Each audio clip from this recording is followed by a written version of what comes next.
Good morning students, मैं नीतू चौधरी स्वागत करती हूँ आपका अपने परिवार स्वाध्याय श्री में। तो कैसे आप सभी? आई होप अच्छे होंगे, स्वस्थ होंगे। तो आज की क्लास की शुरुआत करते हैं, जिसमें हमारा टॉपिक कौन सा चला हुआ है? ऊतक चला हुआ है, टिश्यू चला हुआ है। तो आज की क्लास की शुरुआत पहले करते हैं हम एक मोटिवेशनल कोड से, जिसमें आज का हमारा कोड क्या है कि हारता वो है जो शिकायतें बार बार करता है और जीतता वो है जो कोशिशें हजार करता है, प्रयास हजार करता है। तो बिल्कुल सही बात है कि जो कोशिश करेगा उसे एक न एक दिन सफलता जरूर मिलेगी। ठीक है, तो आज की क्लास की शुरुआत करते हैं। इसी हम जो पढ़ रहे थे एक बार हल्का सा रिवीजन कर लेते हैं। हमने जो पिछली क्लास में पढ़े थे वो सरल उपकला ऊतक के प्रकार पढ़े थे। ठीक है, उसमें से उसके मैंने 5 प्रकार बताए थे। 5 में से जो लास्ट वाला प्रकार था ग्रंथिल उपकला, वो चला हुआ था और उसे चलते चलते क्लास बीच में ही रुक गई थी। एक बार उसका हल्का सा रिवीजन कर लेते हैं। उसका स्थान कहाँ पे होता है हमारे शरीर में और वो कैसे कार्य करती है। तो जो ये उपकला होती है ये कहाँ पे होती है? हमारे वायु कोष्ठों में होती है, हमारे स्तन ग्रंथियों में होती है और हमारी लार ग्रंथियों में पाई जाती है। कौन सी उपकला? ग्रंथिल उपकला।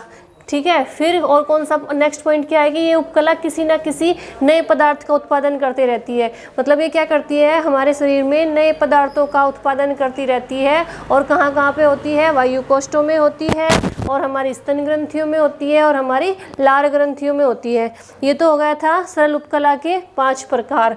आज हम क्या पढ़ेंगे? मिश्रित उपकला पढ़ेंगे। ठीक है, मिश्रित उपकला यानी कंपाउंड इपिथीलियम।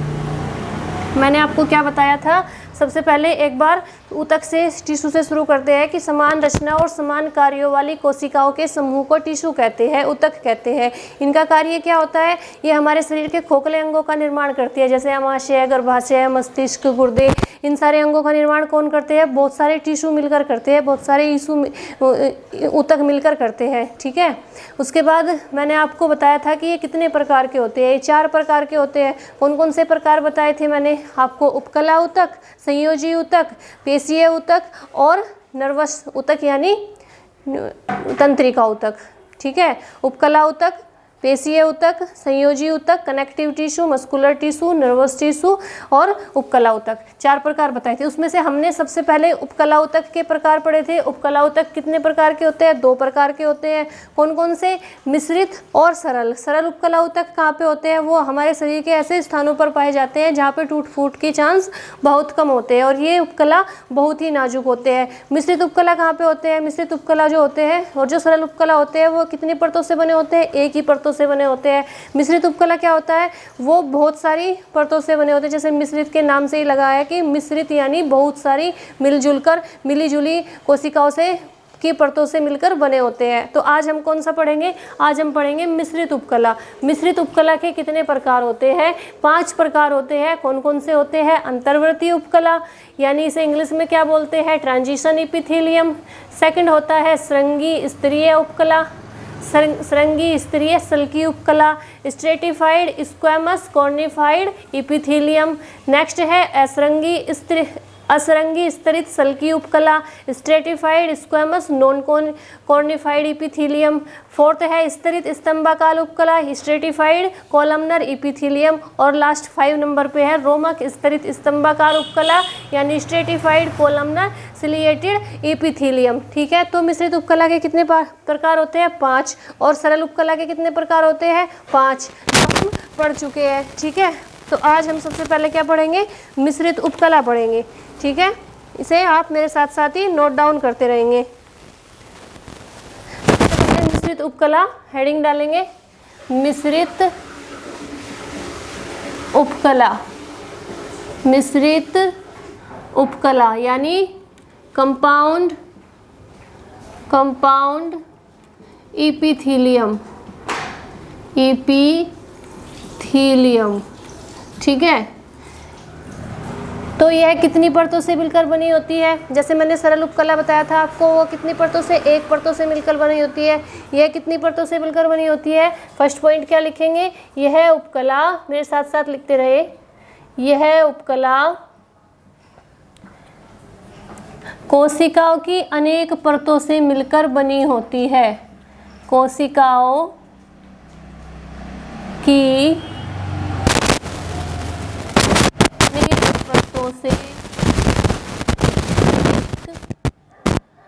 परतों से, साथ साथ नोट डाउन करते रहिए, मिलकर बनती है। सबसे पहला पॉइंट क्या है कि ये जो उपकला होती है ये कितनी परतों से मिलकर बनी होती है, तो ये एक से अधिक यानी बहुत सी कोशिकाओं से मिलकर बनी होती है। ठीक है, और इनका मुख्य कार्य क्या होता है, अपने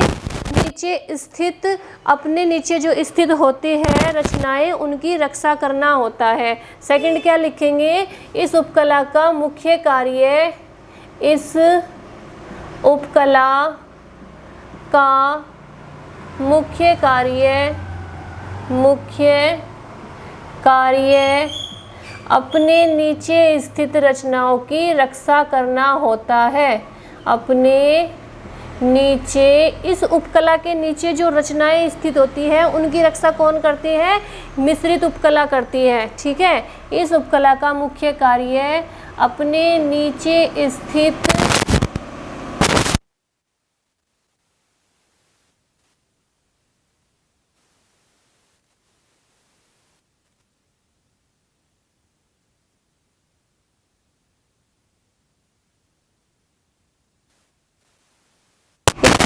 ये क्या होता है, अपने नीचे स्थित रचनाओं की रक्षा करना होता है। किनका, मिश्रित उपकला का, कंपाउंड एपिथेलियम का मुख्य कार्य होता है। नोट डाउन करते साथ साथ।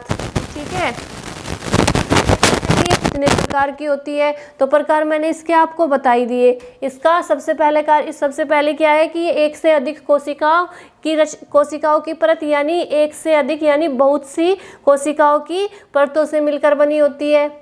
दूसरा है इसका मुख्य कार्य क्या होता है, तो इसका मुख्य कार्य क्या होता है, अपने नीचे स्थित रचनाओं की रक्षा करना होता है। अब इसके प्रकार कितने होते हैं, तो मिश्रित उपकला के कितने प्रकार होते हैं, 5 प्रकार होते हैं। कौन कौन से, अंतर्वृत्तीय उपकला यानी ट्रांजिशन एपिथेलियम, श्रृंगी स्तरीय सल्कीय उपकला स्ट्रेटिफाइड स्क्वेमस कॉर्निफाइड एपिथेलियम, अश्रृंगी स्तरीय सल्कीय उपकला stratified squamous non cornified epithelium, स्तरित स्तंभाकार उपकला स्ट्रेटिफाइड कोलमनर एपिथेलियम, और लास्ट है रोमक स्तरित स्तंभाकार उपकला यानी स्ट्रेटिफाइड कोलमनर सिलिएटेड एपिथेलियम। तो 5 प्रकार के होते हैं। अब हम पांचों को अलग अलग डिफाइन करेंगे। इसे आप फटाफट से करेंगे और फिर मैं इसे रफ कर देती हूँ। ठीक है,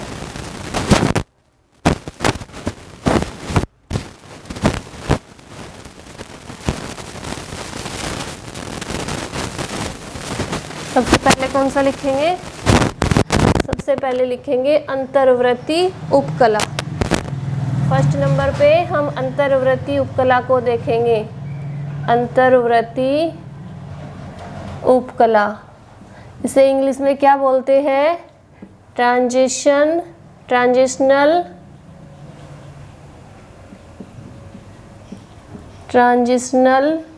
एपिथेलियम।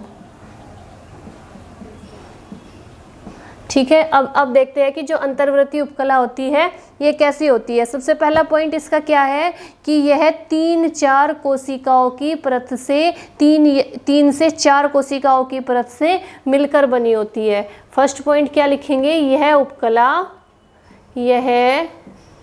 उपकला साथ साथ नोट डाउन करते रहिए, 3 से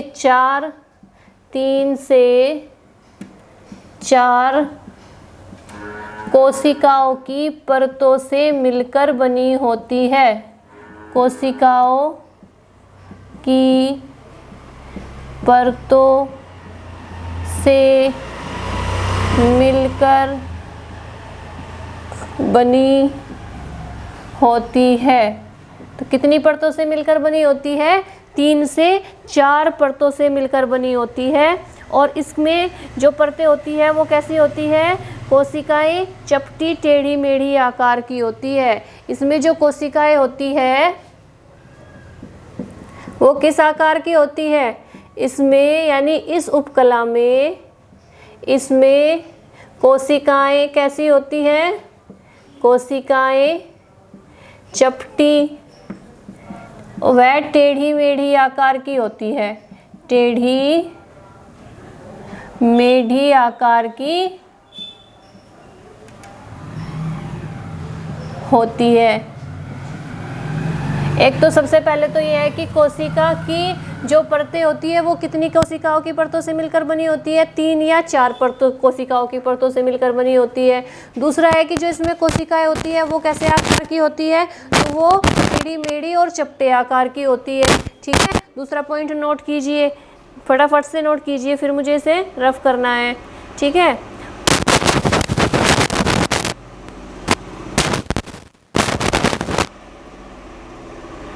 और ये कहाँ पे पाई जाती है? नेक्स्ट पॉइंट क्या लिखेंगे? तीसरा पॉइंट लिखेंगे, ये उपकला कहाँ पे पाई जाती है? मूत्राशय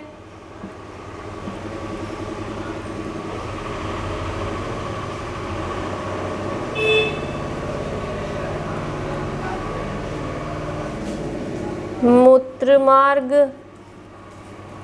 कहाँ पे होती है? साथ साथ नोट डाउन करते रहिए।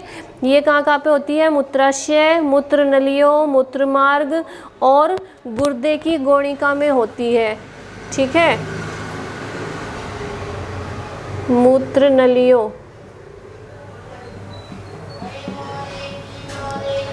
और कहाँ पे होती है? गुर्दे यानी किडनी की गोणिका में होती है। गोणिका में पाई जाती है। तो कहाँ पे पाई जाती है? ये हमारे एक तरह से बोलते हैं उत्सर्जन सिस्टम में, सारे उत्सर्जन सिस्टम के जो पार्ट होते हैं कौन कौन से? मूत्रमार्ग, मूत्र नलिकाएं और गोणिका, गुर्दे की गोणिका कहाँ, और मूत्राशय। तो ये जो उपकला होती है कौन सी? अंतर्वर्ती उपकला। ये हमारे उस सिस्टम में पाई जाती है, यानी उत्सर्जन तंत्र में के जो अंग होते हैं कौन कौन से? मूत्राशय, मूत्रमार्ग, मूत्रनलिका और गुर्दे की गोणिका, इनमें पाई जाती है। ठीक है, और ये तो हो गए 3 कार्य। अब कार्य क्या होता है?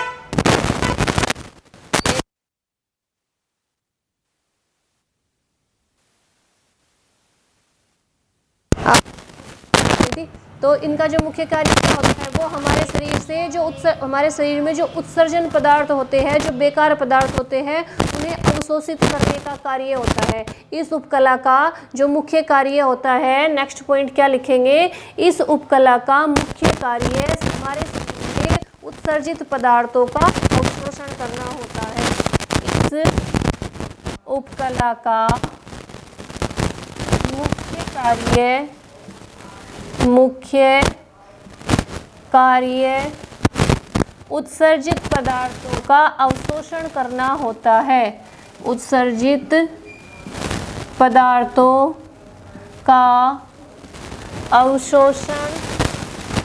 अवशोषण यानी अब्जॉर्ब करना, अवशोषण करना होता है।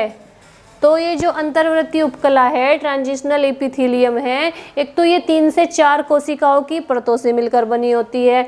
दूसरा, इसमें जो कोशिकाएं होती है वो चपटी और टेढ़ी मेढ़ी होती है। तीसरा, ये कहाँ पे होती है? हमारे पूरे उत्सर्जन तंत्र के जितने अंग होते हैं, मूत्राशय, मूत्रनलिका, मूत्रमार्ग, गुर्दे की गोणिका, इन सब में ये पाई जाती है। इनका स्थान यहाँ पे होता है अंतर्वर्ती उपकला का। और इसका मुख्य कार्य क्या होता है? इसका मुख्य कार्य होता है शरीर में जो उत्सर्जित पदार्थ होते हैं, जो खराब पदार्थ होते हैं, वेस्ट मटेरियल होता है, उसका अवशोषण करना, अब्जॉर्ब करना इसका मुख्य कार्य होता है। फटाफट से इन पॉइंटों को नोट डाउन कीजिए।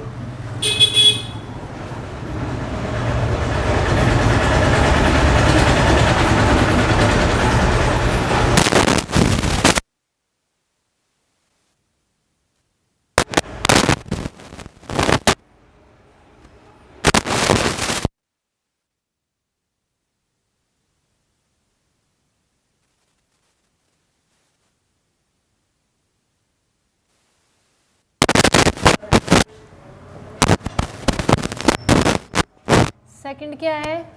दूसरे नंबर की कौन सी उपकला है मिश्रित में? श्रृंगी स्तरीय सल्की उपकला। श्रृंगी स्तरीय सल्की उपकला, इसे इंग्लिश में क्या बोलते हैं? स्ट्रेटिफाइड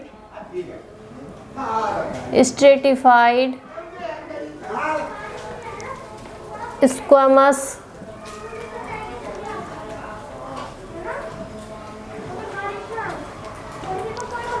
कॉर्निफाइड इपिथीलियम, ठीक है। स्ट्रेटिफाइड स्क्वामस कॉर्निफाइड इपिथीलियम यानी श्रृंगी स्तरीय सल्की उपकला। अब ये जो श्रृंगी स्तरीय उपकला होती है इसका कार्य क्या होता है? यह भी अनेक परतों से मिलकर बनी होती है और यह हमारी स्किन में यानी हमारी त्वचा में पाई जाती है। तो सबसे पहला पॉइंट क्या लिखेंगे? जितनी भी मिश्रित उपकला में जितने भी पार्ट हैं, 5 भाग है,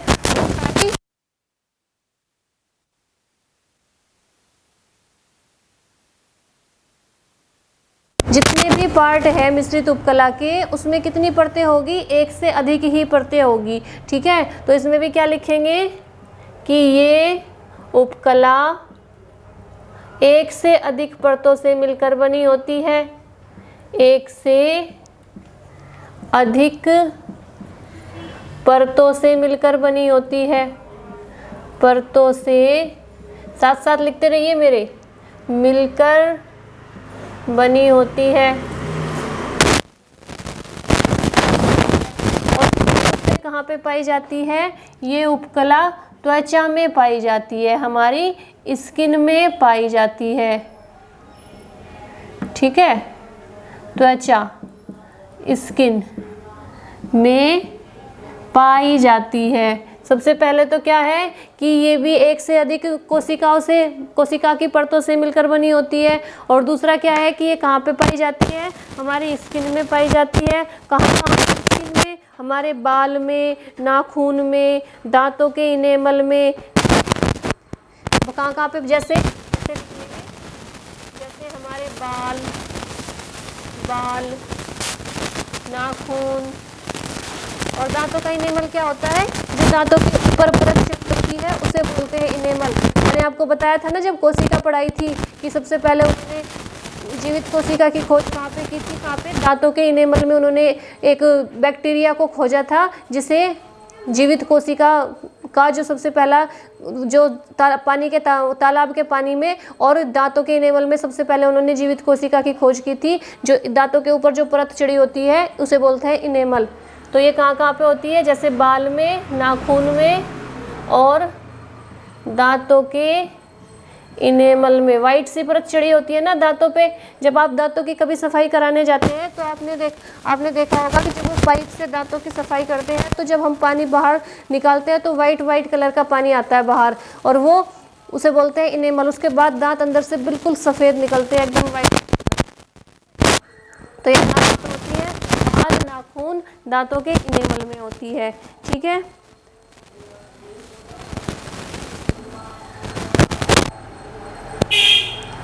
नेक्स्ट पॉइंट क्या लिखेंगे कि ये किसकी रक्षा करती है? जैसे हमें चोट लग जाती है, रगड़ खाने से चोट लग जाती है, जैसे अभी वो बोलते हैं ऊपर से जरा सी खार सी छिल जाती है, ऐसे चोट लग जाती है। तो जब वो चोट लग जाती है रगड़ खाने से, घिसने से, तो जब वहाँ से जो कोशिकाएं डैमेज होती है रगड़ खाने से, घिसने से, तो ये उसकी उन रचनाओं की रक्षा करती है। जो कौन सी उपकला? श्रृंगी स्तरित सल की उपकला रगड़ खाने से, चोट लगने से, ऊपर की खाल छिल जाने से जो कोशिकाएं डैमेज हो जाती है, जो वो अंदर जो रचनाएं होती है, कोशिकाएं होती है, उनकी रक्षा करने का कार्य कौन सी उपकला का होता है? श्रृंगी स्तरीय सल की उपकला का होता है। तो पॉइंट क्या लिखेंगे कि चोट लगने पर या रगड़ खाने पर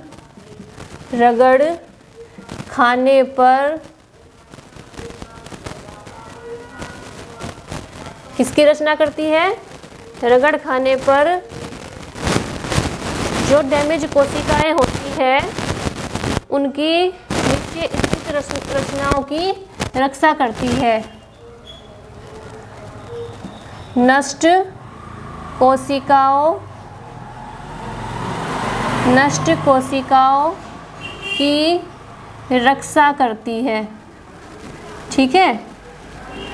जो सरंगी स्तरीय सल की उपकला होती है जब हम कहीं रगड़ लग जाती है, चोट लग जाती है, तो जिससे वो जो वहाँ की कोशिकाएं है वो नष्ट हो जाती है। तो ये क्या करती है, वहाँ की कोशिकाओं को पुनः वो करने में, मैंने बोला था ना कि कोशिका विभाजन होता रहता है। अगर एक कोशिका से दूसरी कोशिकाओं का जन्म, अगर एक जगह एक कोशिका मरती है तो दूसरी कोशिकाओं का जन्म होता रहता है। तो ये क्या करती है, उन्हें कोशिकाओं को पुनः सेल डिवीजन के द्वारा उन्हें पुनः जीवित करने का, मतलब नई कोशिकाओं का जन्म लेने के लिए जो नई कोशिकाएं हैं जो जन्म लेती है, उन्हें उनकी जो रचनाएं होती है उनकी रक्षा करने का कार्य किसका होता है, ये सरंगी स्तरीय सल की उपकला का होता है। ठीक है, नोट डाउन कीजिए इसे फटाफट से।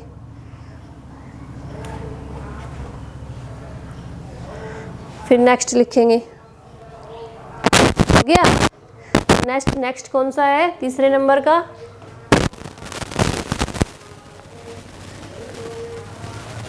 बस यहाँ पे आ लग जाएगा, असरंगी स्तरीय या स्तरित भी बोल सकते हैं।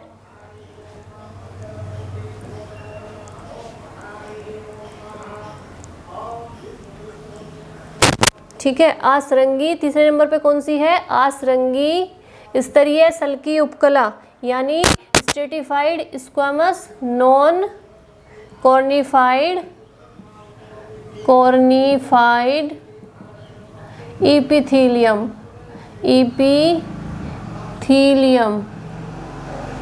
ठीक है।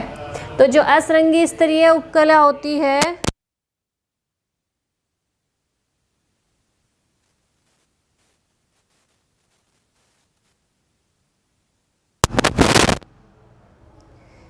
ये जो असरंगी स्तरीय उपकला होती है ये कहाँ कहाँ पे होती है, ये हमारे शरीर के कौन कौन से हिस्से में पाई जाती है, हमारी कौन कौन सी उसमें कार्निया में पाई जाती है, में ग्रासिका में और ग्रसनी में। ठीक है, एक एक करके नोट डाउन करते रहेंगे। ये उपकला, ये मेरे साथ साथ नोट डाउन करते रहिए। ये उपकला ग्रसनी में,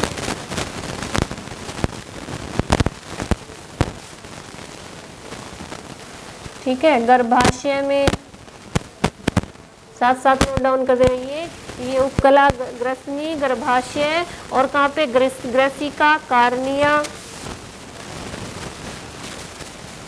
मुंह में, कार्निया, ग्रसिका, ठीक है, ग्रसिका और ग्रासनली, मूत्राशय, ग्रासनली,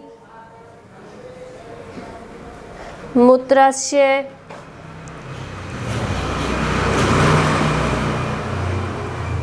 कहाँ कहाँ पे पाई जाती है, ग्रासनली में, गर्भाशय में, मुंह में, कार्निया में, ग्रासनली में और ग्रसिका में, और कहाँ पे होती है, और गुपीय नाल में, स्पर्शरज्जु में, गर्भाशय ग्रीवा में,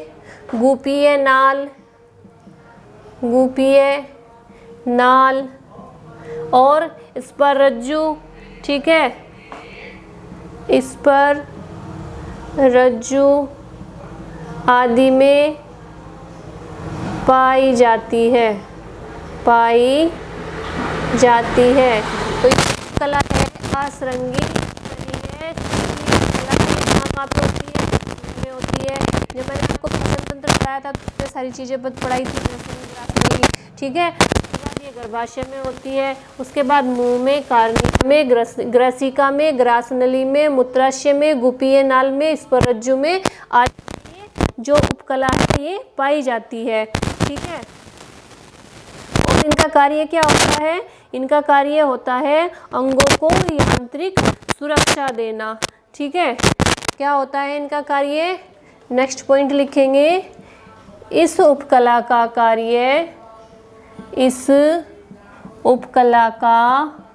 मुख्य कार्य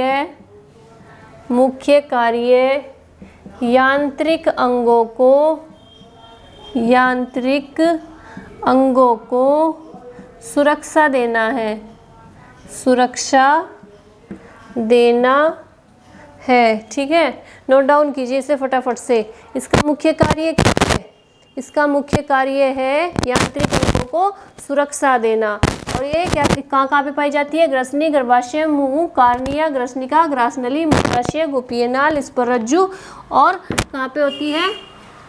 हमारे ग्रसनी में होती है। ठीक है, इसे मैं रफ कर देती हूँ, आप फटाफट से नोट डाउन कीजिए। नंबर करेंगे फिर 3 हो गए। 4th नंबर पे कौन सा है मिश्रित उपकला के प्रकार? 4th नंबर पे स्तरित स्तंभाकार उपकला। 4th नंबर पे क्या है? स्तरित स्तंभाकार उपकला। इसे क्या बोलते हैं? Stratified columnar epithelium. ठीक है, स्तरित स्तंभाकार उपकला। अब ये क्या करती है स्तरित स्तंभाकार उपकला? इसका जो होता है ये एक दुर्लभ होती है, ये जो एक दुर्लभ प्रकार की उपकला है तथा कुछ ही स्थानों पर पाई जाती है। ठीक है, और छोटे छोटे भागों को ढके रहती है। जो हमारे मूत्र मार्ग के केवर्नस भाग होते हैं, छोटे छोटे भाग से ढके रहती है।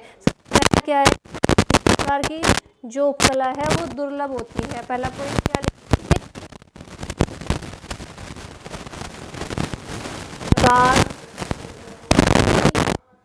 उपकला दुर्लभ का मतलब क्या है? जो कम होती है, कम मात्रा में। कहते नहीं कुछ सामान लेने जा रखे भाई उसके तो वो तो मिलना ही दुर्लभ हो गया। ठीक है, मतलब बहुत कम मात्रा प्रकार की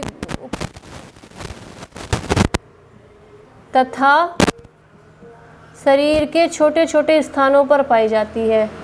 शरीर के छोटे छोटे स्थानों पर पाई जाती है। ठीक है, शरीर के छोटे छोटे स्थानों पर पाई जाती है और जो क्या करती है हमारे जो मूत्र मार्ग के केवर्नस भाग आदि को छोटे छोटे भागों से ढके रहती है। ठीक है, मतलब क्या छोटे छोटे तथा यहाँ पे कुछ भी लिख लेते हैं तथा कुछ ही स्थानों पर। ठीक है, कुछ ही स्थानों पर पाई जाती है। लास्ट कौन सी रह गई 5वें नंबर की? रोमक स्तरित स्तंभाकार उपकला। इसे इंग्लिश में क्या बोलते हैं? इंग्लिश में बोलते हैं स्ट्रेटिफाइड कॉलमनर सिलिएटेड इपिथीलियम। इसका कार्य भी लिख लेंगे फटाफट से, इसे ऊपर वाले को नोट डाउन कीजिए।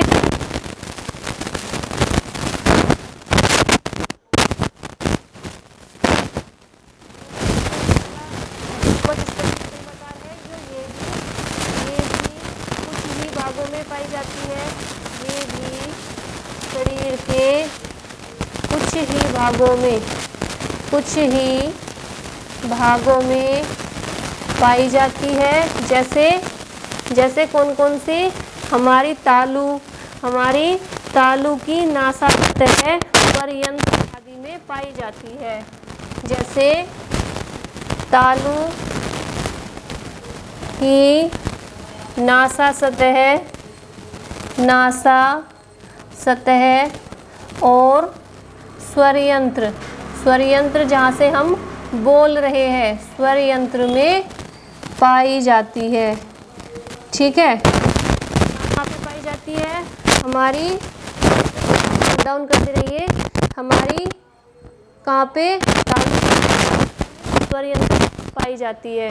ठीक है, आज के लिए इतना ही रखेंगे। मैंने मिश्रित उपकला के 5 प्रकार करा दिए, सरल उपकला। ठीक है, अब क्या पढ़ेंगे हम? ये कौन सा टिश्यू चला हुआ था, कौन सा ऊतक चला हुआ था? उपकला ऊतक। उपकला ऊतक के कितने भाग थे? 2 भाग थे, सरल उपकला, मिश्रित उपकला, सिंपल इपिथीलियम और कंपाउंड इपिथीलियम। उसमें से हमने सरल उपकला के 5 भाग पढ़े, मिश्रित उपकला के 5 भाग पढ़े। ठीक है, अब हम क्या कल दूसरा टिश्यू शुरू करेंगे, संयोजी ऊतक यानी कनेक्टिव टिश्यू। उसे हम कल की क्लास में पढ़ेंगे। और जैसे प्लीज़ वीडियो को ज़्यादा से ज़्यादा शेयर कीजिए, लाइक कीजिए वीडियो को और चैनल